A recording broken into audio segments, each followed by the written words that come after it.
नमस्कार दोस्तों, मैं देवेंद्र कुमार मौर्य स्वागत करता हूं आप सभी का आपके अपने YouTube चैनल सृष्टि कंपटीशन क्लासेस में। तो हम आज जो होमगार्ड स्पेशल जीएस प्रैक्टिस चल रही है उसका ये पार्ट 2 है और आज हम इसमें पॉलिटी के एक बहुत ही महत्वपूर्ण चैप्टर राज्य कार्यपालिका की बात करेंगे और वहां से बनने वाले प्रश्नों को भी देखेंगे यदि आपको इसमें से हमसे पूछ सकते हैं। तो चलिएगा, तो आज हमारी जो चर्चा होगी वह चर्चा चलेगी राज्य कार्यपालिका।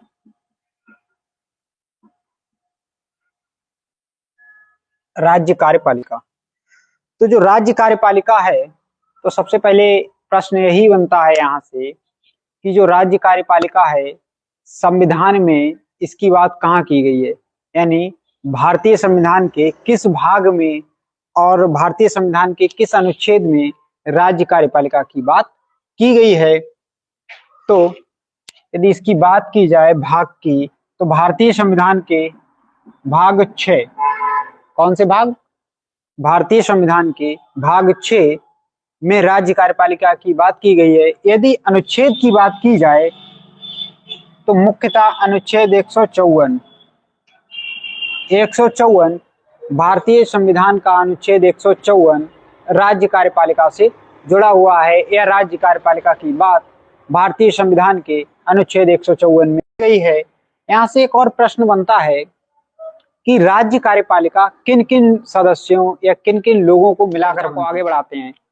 तो बात यह है कि जो राज्य कार्यपालिका है वह किन किन सदस्यों को मिलाकर बनती है। तो देखिएगा, राज्य कार्यपालिका की यदि बात की जाएगी तो इसमें जो सबसे ऊपर होंगे वह हैं राज्यपाल। क्या? राज्यपाल और मुख्यमंत्री। क्या? मुख्यमंत्री और मुख्यमंत्री की अगुवाई वाली मंत्रिपरिषद।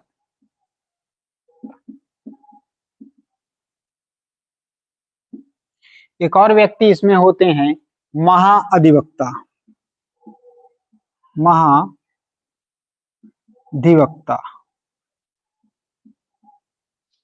तो जो राज्य कार्यपालिका होगी मुख्यतः इन 3 लोगों को मिलकर बनती है, राज्यपाल, मुख्यमंत्री और मंत्रिपरिषद। कौन सी मंत्रिपरिषद? मुख्यमंत्री जी की अगुवाई वाली मंत्रिपरिषद।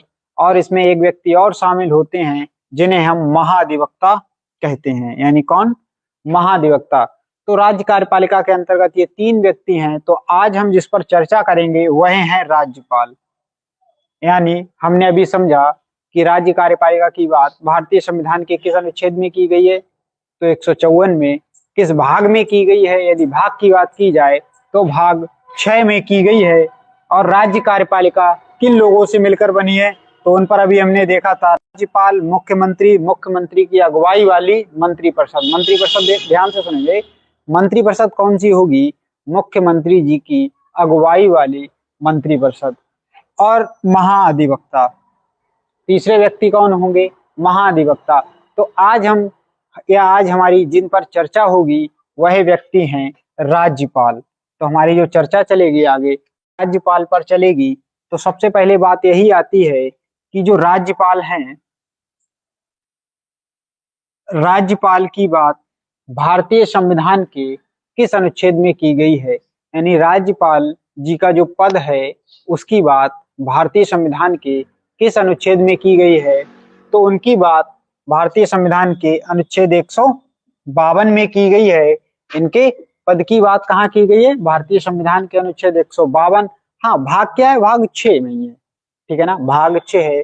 लेकिन अनुच्छेद की जब बात की जाएगी तो 152 है। यानी राज्यपाल के पद की बात कहाँ की गई है? भारतीय संविधान के अनुच्छेद 152 में। अब यदि इनकी नियुक्ति की बात करें, क्योंकि इनका कोई निर्वाचन तो होता नहीं है, राज्यपाल जी का निर्वाचन ना होकर क्या होता है? नियुक्ति। यदि आप समझ रहे होंगे, निर्वाचन मतलब जिसका चुनाव हो उसे हम निर्वाचन कहेंगे, और नियुक्ति का मतलब जिसे किसी विशिष्ट व्यक्ति द्वारा पदस्थ किया जाए तो हम उसे नियुक्ति कहेंगे। तो राज्यपाल का चुनाव नहीं बल्कि नियुक्ति होती है। तो इनकी नियुक्ति की बात 155 में की गई है। प्रश्न यहाँ से भी बनता है कि जो राज्यपाल जी हैं उनकी नियुक्ति कौन करता है। पहली बात ये समझ में आ गई, राज्यपाल जी का निर्वाचन नहीं होता है, उनकी क्या होती है? नियुक्ति। अब बात नियुक्ति की जाए कि नियुक्ति होती है, इसकी बात भी 155 में की गई है, लेकिन इनकी नियुक्ति करता कौन है? तो इनकी नियुक्ति होती है राष्ट्रपति जी के द्वारा। किसके द्वारा? राष्ट्रपति जी के द्वारा। यानी जो राज्यपाल हैं उनकी नियुक्ति राष्ट्रपति जी के द्वारा होती है। यदि इनके कार्यकाल की बात की जाए तो देखिएगा, क्योंकि नियुक्ति अब हमने देख ली, अब इनका कार्यकाल देखेंगे। कार्यकाल की बात 156 में की गई है। भारतीय संविधान के अनुच्छेद 156 में इनके कार्यकाल की बात की गई है। यदि प्रश्न बने कि जो राज्यपाल हैं इनका कार्यकाल कितना होता है, तो इनका जो कार्यकाल है वह राष्ट्रपति जी के प्रसाद पर्यंत होता है। प्रसाद पर्यंत का मतलब है कि जिस दिन राष्ट्रपति जी आश्वस्त हो जाएंगे कि यह हमारे दिए गए निर्देशों का या दिए गए कार्यों को करने में सक्षम नहीं है, उसी दिन इन्हें इनके पद से मुक्त कर दिया जाएगा। मतलब इनका कोई निश्चित कार्यकाल नहीं है। यानी जिस दिन राष्ट्रपति जी इस बात से आश्वस्त हो जाएंगे कि ये कार्य करने में सक्षम नहीं है या ये दिए गए निर्देशों का पालन नहीं कर रहे हैं, तो उस दिन इन्हें इनके पद से मुक्त कर दिया जाएगा, मतलब इनके पद से हटा दिया जाएगा।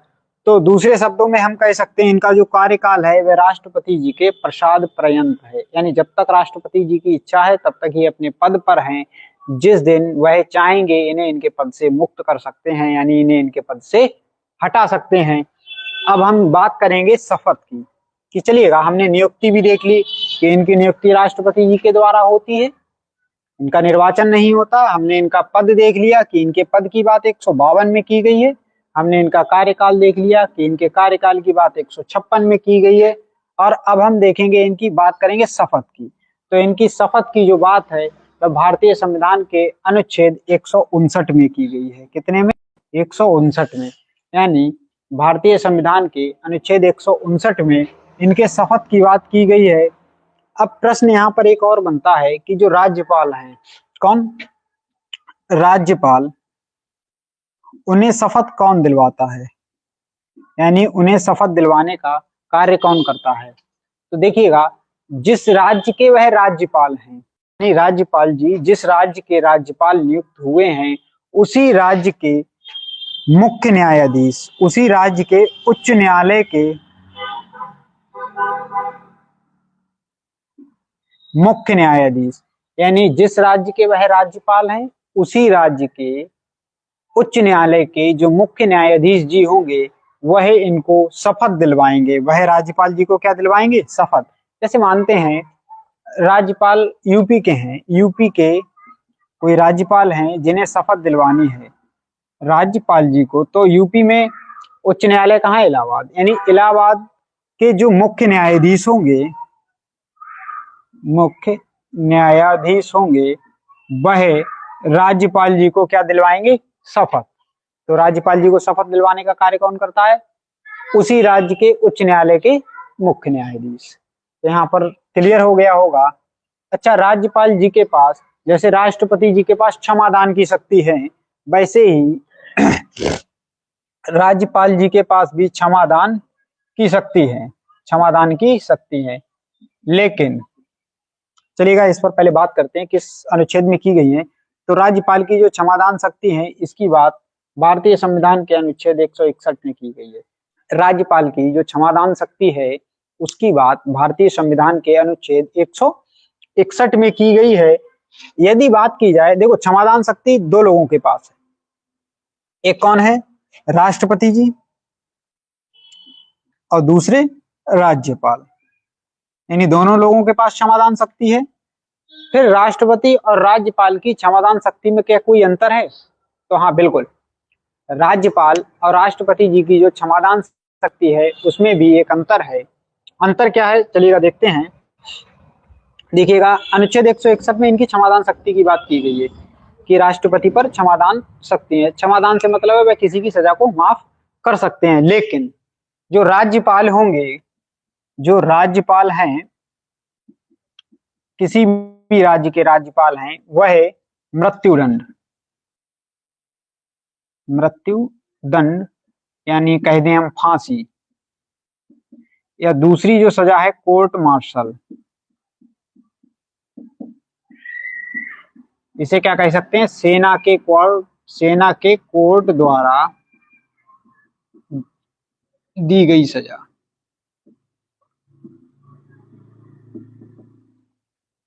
यानी राज्यपाल मृत्यु दंड यानी फांसी, कोर्ट मार्शल यानी सेना के कोर्ट द्वारा दी गई सजा को कोर्ट कोर्ट द्वारा दी गई सजा को माफ नहीं कर सकते हैं। इस तरह इनकी क्षमादान शक्ति और राष्ट्रपति जी की क्षमादान शक्ति में जी इन दोनों को माफ कर सकते हैं, लेकिन राज्यपाल जी फांसी यानी मृत्युदंड, फांसी कह लें या मृत्युदंड कह लें, और कोर्ट मार्शल यानी सेना की कोर्ट द्वारा दी गई सजा को माफ नहीं कर सकते हैं। अब है अध्यादेश जारी करने की शक्ति। यदि बात की जाए अध्यादेश की तो 213 के तहत भारतीय संविधान के अनुच्छेद 213 में राज्यपाल जी को एक शक्ति दी गई है अध्यादेश जारी करने की। तो चलिएगा अब बात करते हैं अनुच्छेद 213 की। तो अनुच्छेद 213 में क्या है, अध्यादेश जारी करने की शक्ति, यानी राज्यपाल जी की जो अध्यादेश जारी करने की शक्ति है वह अनुच्छेद 213 में है।